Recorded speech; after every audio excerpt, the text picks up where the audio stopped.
Et nous repartons à la poursuite de son homme. Ça y est, il l'a eu. Restez attaché à la jambe.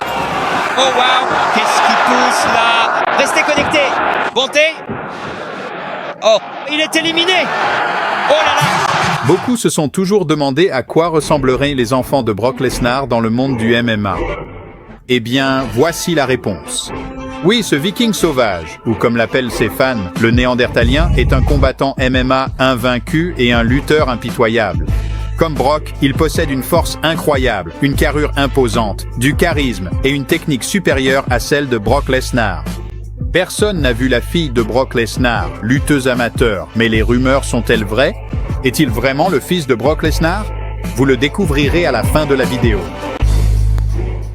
Ce Viking est né à Düsseldorf, en Allemagne, ce qui, bien sûr, n'est pas surprenant vu son apparence. Ce qui est surprenant cependant, c'est qu'il a commencé à s'entraîner au BJJ à l'âge de 16 ans, inspiré par un jeu vidéo UFC. La jaquette de ce jeu mettait en vedette nul autre que Brock Lesnar, qui était alors le champion poids lourd de l'UFC. Le néandertalien a absolument adoré le jeu. Il essayait sans cesse de reproduire les mouvements du jeu dans la vie réelle. Des mouvements de MMA, ou plus précisément, des techniques de grappling qui lui sont restées en tête. Cela l'a finalement amené à commencer à s'entraîner dans la vie réelle. Il étudiait la théorie, répétait différentes transitions, projections, techniques de base. Tout ce avec quoi les athlètes débutants qui choisissent la lutte commencent leur parcours. Après 7 années d'entraînement acharné, il a finalement obtenu sa ceinture noire à Londres. Cela a été rendu possible grâce à de nombreuses années de compétition et à une absence totale de peur face à l'adversité. Le professeur, sensei et mentor de Frédéric en BJJ est Dicky Martin, qui enseigne au Carlos Gracie London. Cependant, son désir de progresser l'a poussé non seulement à s'entraîner à l'étranger, mais aussi à travailler avec des entraîneurs de différents pays et cultures. Par exemple, son entraîneur de lutte est Lyubomir Kumbarov, un lutteur expérimenté originaire de Bulgarie. L'Allemand affirme également que Kumbarov est l'homme le plus fort avec qui il ait jamais fait de sparring, en raison de son immense expérience et de sa maîtrise incroyable. Le désir de pratiquer la lutte et le grappling n'est pas vraiment un passe-temps typiquement allemand. Cependant, notre héros, contre toute attente, a réussi à accomplir pas mal de choses dans ce domaine. En 2018, notre héros a participé à l'IBJJF British National Open, où il a affronté Dominic Bell. Le combat a duré environ 9 minutes, durant lesquelles l'adversaire de Vosgrund semblait supérieur. Frédéric a tenté à plusieurs reprises d'attaquer en single ou double leg, mais Dominic était prêt et avait une bonne défense, prenant souvent la position dominante et marquant des points. À la fin du temps imparti, c'est lui qui a vu sa main levée, tandis que notre héros, comme toujours, a acquis une expérience précieuse. Et dans ces images, toujours en 2018, l'Allemand affrontait Tim Breeze. Les gars se battaient dans tous les sens, essayant de placer une soumission ou de profiter d'une erreur de l'autre. Nous dirons tout de suite qu'aucun des athlètes n'a réussi à le faire, mais comme Frédéric semblait plus efficace et plus proche de conclure, la victoire lui a été attribuée. En 2020, le Viking a pris la 3e place au championnat du monde No-Gi. En plus de cela, il participait fréquemment au Polaris Grand Prix, où il remportait de temps en temps 10 000 €. Et bien sûr, il a pris la 1re place aux ADCC Trials. Ici, vous pouvez voir un championnat qui a eu lieu en juin 2020, appelé Battle Grapple Sex. Là-bas, le néandertalien a affronté Ed Ingemels, avec qui il a lutté au sol pendant 10 minutes d'affilée. La plupart du temps, notre héros était soit au-dessus, soit dans le dos de son adversaire. Cependant, cela ne s'est pas avéré suffisant pour qu'il remporte la victoire. À la fin, l'arbitre a levé la main des deux combattants, ce qui signifiait un match nul.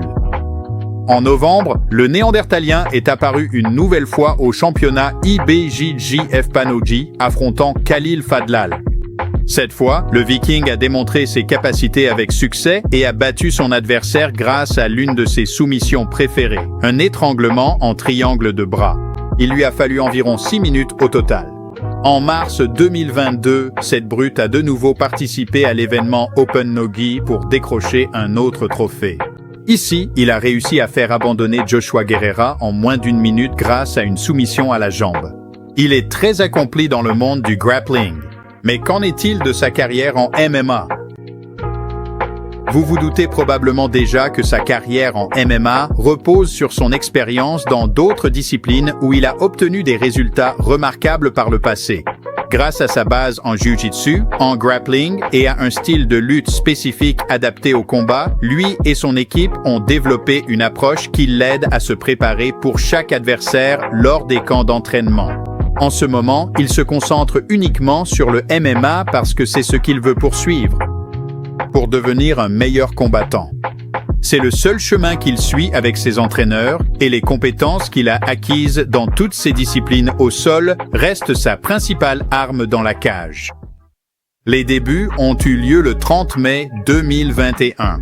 C'était le premier événement numéroté de la Levels Fight League et l'adversaire de Néandertal était Erhan Okoroglu, un Allemand de 25 ans qui faisait ses débuts non pas en mi-lourd, mais dans la catégorie des poids moyens. À ce moment-là, il n'était pas dans cette forme terrifiante à la Brock Lesnar, mais il avait tout de même l'air plutôt effrayant comparé à sa victime. Il s'est donc lancé à la poursuite d'Okoroglu sans hésiter une seconde. Le premier round a été entièrement dicté par Frédéric, qui a amené Erhan au sol, l'a contrôlé au sol et non seulement l'a maintenu là, mais a constamment cherché à arrêter le combat. Je suppose que l'autre jambe n'est pas coincée. Pas mal. Toutes sortes de mentalité jiu-jitsu sportif. Dans certains combats, des choses peuvent tourner en ta faveur et si tu veux le combat mais n'y arrives pas, tu es dans de beaux draps. La lutte et le travail au sol de l'Allemand rappellent vraiment Brock Lesnar ou Khabib. Il essaie toujours de finir ou d'endommager ses adversaires. Il parvient à trouver une issue. Les deux crochets sont en place. Il cherche le matalion, l'étranglement arrière. Le visage et les gants, c'est juste horrible. Le face crank, c'est juste une pression sur la mâchoire, le nez et les dents. Dans le deuxième round, la situation n'a pas changé. Ce n'est pas un très bon début pour Aaron. Il s'est un peu replié sur lui-même et il t'étouffe en quelque sorte. Et c'est ce qu'il fait. Il ne fait rien de fou, tu vois. C'est comme ça qu'on se fatigue. On fait des choses stupides. À un certain moment, les combattants sont retournés au sol. Et cette fois, Néandertal a réussi à finir son adversaire avec un étranglement bras-tête. Mais comme tu l'as souligné là par exemple, comme annoncé, Freddy Vosgrón a fait la démonstration de ses compétences en lutte et en jiu-jitsu. Coin bleu, Frédéric Vosgrón. Malgré son apparence aborigène, le héros de cette vidéo est plutôt intelligent et critique envers lui-même et ses performances. Voici ce qu'il a déclaré après son premier combat. Il a admis qu'il aurait pu faire beaucoup mieux. Mais pour un premier combat de MMA, c'était acceptable. Cependant, il n'était pas pleinement satisfait de sa performance. Néanmoins, il était impatient de retourner à l'entraînement et espérait pouvoir combattre à nouveau bientôt. Cependant, les paroles du Néandertalien n'étaient pas destinées à se réaliser. Au cours des 3 années suivantes, il n'a pas pu retourner dans l'octogone du MMA, ne participant qu'une seule fois à une compétition de grappling en 2022. Beaucoup ont spéculé sur les raisons de cette situation. Certains disent qu'il souffrait d'une blessure, tandis que d'autres pensent qu'il avait du mal à trouver un adversaire. Mais une fois que vous verrez sa prochaine performance en MMA, vous comprendrez probablement que la véritable raison résidait dans son entraînement. Le Viking était sans doute tout à fait sérieux lorsqu'il a dit qu'il n'était pas satisfait de ses débuts en MMA. Toutes ces années, il s'est entraîné sans relâche, non seulement pour affronter ses adversaires, mais pour les détruire. En octobre 2024, il a combattu lors de l'événement We Love MMA 74 et son adversaire des Vikings était Christian Fischer. Le poids mi-lourd de 28 ans a enfin retrouvé sa meilleure forme. Il a gagné en 16 secondes par soumission.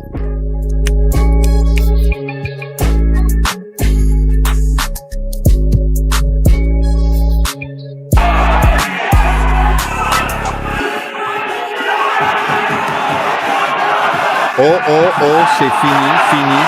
Eh bien, c'est ça, tu vois, sûr, c'est ça. Oh, ça va être ma petite manie. Je vais être Ko. Gagner rapidement par soumission, Ko, est incroyable, mais gagner rapidement par soumission est exceptionnel. Un terrible crochet du talon du boxeur allemand lui a permis d'enchaîner une deuxième victoire consécutive. S'il tire, il l'a. Sur lui. Et il me reste encore la dernière séance d'entraînement. Si vous vous souvenez de notre plan au sol, vous le verrez à la fin. Friedrich Vosgrud et Chris Fischer.